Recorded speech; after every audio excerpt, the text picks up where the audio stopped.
Nagtatrabaho ka ka. Ako nag-vlog.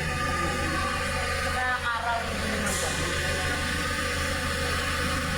Dapat namumulong ka. Ano, nagbabasura pero marangal. Papagalang ka ng pera niya. Marangal. Good afternoon guys. So ito po yung aking trabaho dito sa Kumbiyo ng Miranda.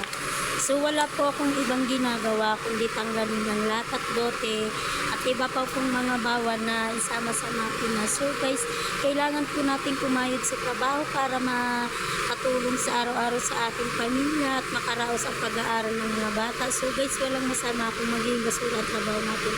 Dahil isa po yan sa pinakamarangal na trabaho sa lahat.